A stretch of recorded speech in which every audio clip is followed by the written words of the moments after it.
কৃষি পণ্য রফতানিতে উন্নত দেশগুলোর ভর্তুকি তুলে নেওয়ার সিদ্ধান্তে সামনের দিনে বাড়তে পারে তুলার দাম, এমন মত বেসরকারি গবেষণা সংস্থা সেন্টার ফর পলিসি ডায়ালগ সিপিডির।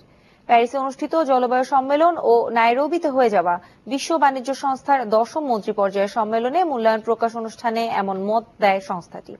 ডব্লিউটিওর এই সম্মেলনে সিদ্ধান্ত অনুযায়ী এখন থেকে কৃষি পণ্য রফতানিতে সব ধরনের ভর্তুকি দেওয়া বন্ধ করবে উন্নত দেশগুলো। সিপিডি মনে করছে এর ফলে বাড়তে পারে দেশের প্রধান রপ্তানি পণ্য তৈরি পোশাকের কাঁচামাল তুলার দাম। সংস্থাটির পরামর্শ, এ ব্যাপারে এখন থেকেই সতর্ক থাকতে হবে। বিনা শুল্ক সুবিধার আওতায় রফতানি পণ্যে মূল্য সংযোজনের সীমা 30 থেকে 25 ভাগে নামিয়ে আনা ছাড়া এবারের ডব্লিউটিও সম্মেলন থেকে বাংলাদেশের তেমন কোনো প্রাপ্তি নেই বলে জানায় মূল্যায়নের সংস্থাটি। তবে জলবায়ু সম্মেলনের কিছু সিদ্ধান্ত নিয়ে সংযত উচ্ছ্বাস প্রকাশ করার সুযোগ রয়েছে বলে মনে করে সিপিডি। এক্সপোর্ট সাবসিডির ব্যাপারে একটা কমিটমেন্ট এখানে হয়েছে যে উন্নত দেশগুলি ইমিডিয়েটলি এক্সপোর্টের ক্ষেত্রে তারা যে ক্রেডিটের ক্ষেত্রে যে সাবসিডিগুলো দিয়ে থাকেন, এক্সপোর্ট ক্রেডিট সাবসিডি, সেগুলো তারা এলিমিনেট করবেন।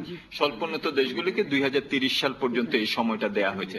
খেয়াল রাখতে হবে, এটা কটনের ক্ষেত্রে ইমিডিয়েটলি এটা ইমপ্লিমেন্টেড হবে, কিন্তু কটনের ক্ষেত্রে ইমপ্লিমেন্টেড হলে তাহলে হয়তো আন্তর্জাতিক বাজারে তুলার দাম বাড়তে পারে। বাংলাদেশের জন্য এটা একটা আমাদের প্রস্তুতি থাকতে হবে। উৎপাদনশীল খাতে বিনিয়োগ বাড়াতে বাণিজ্যিক ব্যাংকগুলোকে $30 কোটি ঋণ সহায়তা দেবে বাংলাদেশ ব্যাংক।